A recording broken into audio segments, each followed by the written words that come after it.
The whole event that we're participating in began about 13.7 billion years ago, and we were all present at that time when the universe began. We were all there, except that we were just light and energy. And over time, that light and energy began to take form and take shape, and eventually became matter, and eventually became stars, and then these stars exploded, and it's taken the universe billions, 13.7 billion years to produce you.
To claim our birthright as beings of a living universe. It's to say that we're much more than these physical bodies and physical beings, that we partake in the life force of a living universe, and deeper than that. Humans are not simply Homo sapiens or wise beings. We're Homo sapiens sapiens, or beings that are doubly wise, which means that not only do we know, like animals, we know that we know. And it's that reflective capacity that we know, that brings a supercharged boost to the evolutionary dynamic.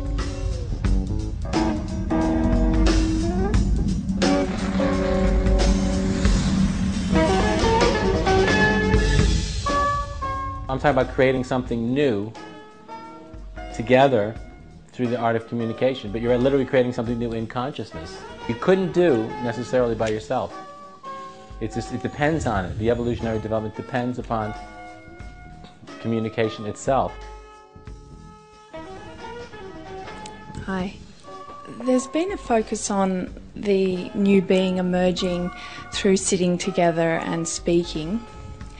Through the experience of autonomy and communion. Autonomy and communion, yeah. Intersubjectivity, right? Yes. So when you say that, it's different sitting and talking together. That sounds very mundane. It was Intersubjective enlightenment. Yes. That's something different.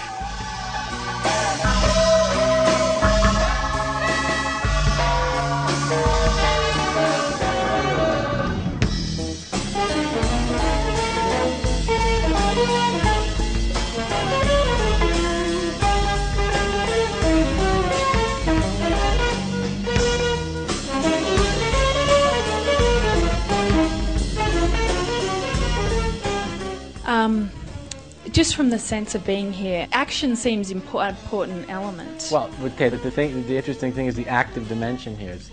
In human beings, evolution, the movement of evolution is activated through conscious choice. So it's active, right? So through engaging through this in this evolutionary contact, something's getting triggered. Triggered when you make a decision to go beyond the personal. Together, then something gets triggered.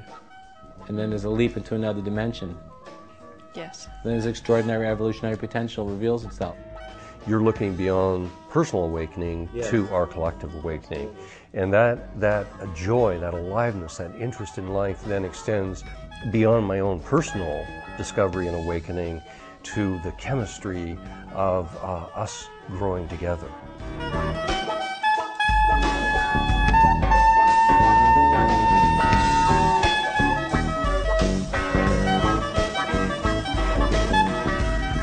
Part of it, I think, for me, is understanding our generation as coming at a very specific point in the historical development of humanity in which the dislocation between the individual and the collective has probably never in history been at a greater point of distension.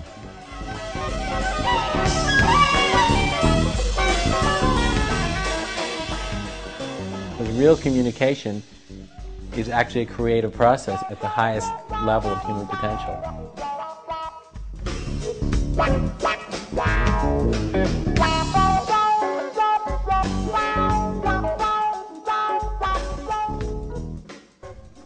The art of enlightened communication would be a strong factor in triggering this leap in consciousness, to learn how to communicate,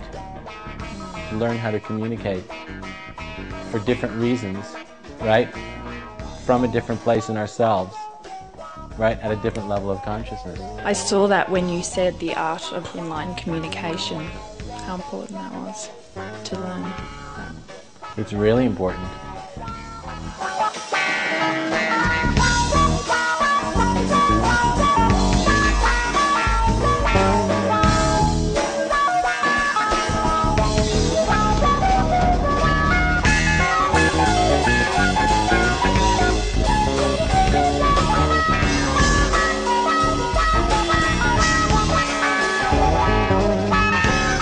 The violence that we're witnessing around us, not only in terms of people against people, but in terms of people against the earth, is so pervasive now.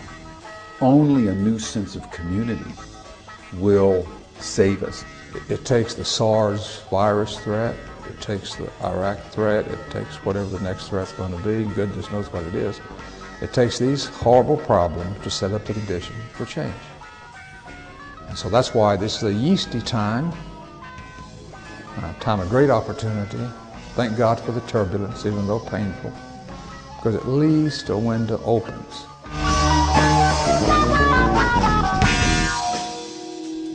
Because real communication is actually a creative process at the highest level of human potential. See? Yeah. I'm talking about creating something new together through the art of communication, but you're literally creating something new in consciousness. That's a serious thing that you couldn't do necessarily by yourself, because it can only happen through the act of communicating. See? It depends on it. The evolutionary development depends upon communication itself. So you're actually getting an awakening to this self in this subtle dimension. So it's actually becoming alive to itself.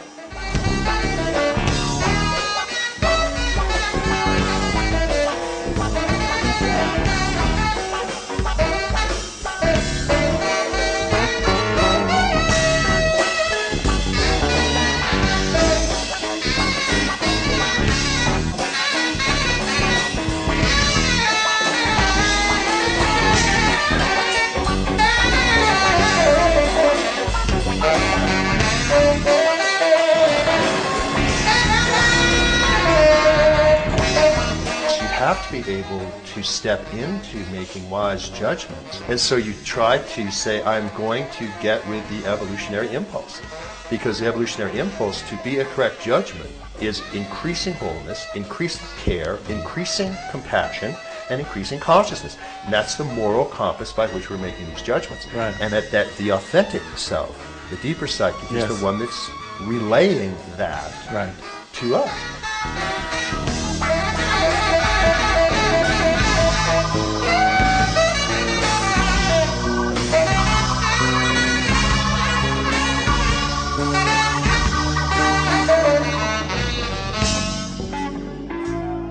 Finds access to this new potential in consciousness, which is the enlightenment itself. So it's the mind of the Buddha.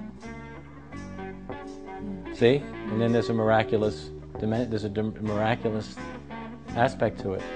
It's activated, and then people find, they suddenly they have access to a kind of knowing and cognitive capacity that has nothing to do with learning, right? Prior learning. See, access to the source of wisdom itself. Right? Together. So then there's one access to the source of it in the enlightened mind itself. Together. Yes. So then the individual is not important, but it's just the source of wisdom itself, and that this development occurs, right? So that's a very new thing.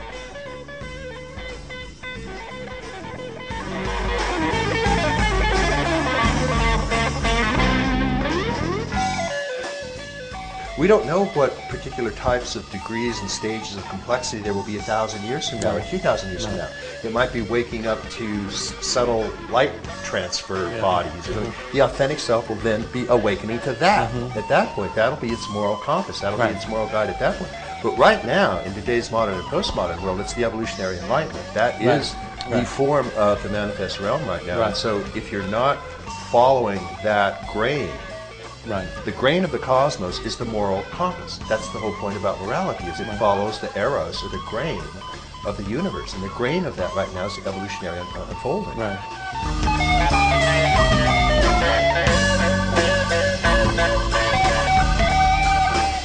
Unless people like us keep evolving ourselves, we cannot ask others to. You see, if we can get this thing and learn how to control it, learn how to direct it, then you can change the world.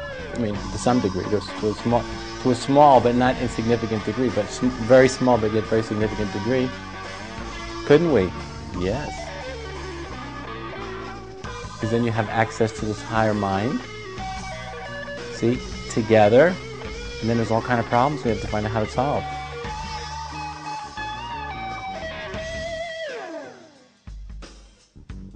And what we can do with technology in the mainstream with this second enlightenment is magnificent. And if we don't do it, shame on us. To me, that's the ultimate put down, that we know we have the spirit to do it. And if we back off of it, too big a project for us, to me that would be horrible. And I'm not going to let that happen in my life. So when you speak of communication, you're looking at it in a very broad sense. Broad as possible sense, and very open-ended. But I'm talking about a creative process in the highest meaning of what I could, actually means creating something new together. Creating something new together in consciousness.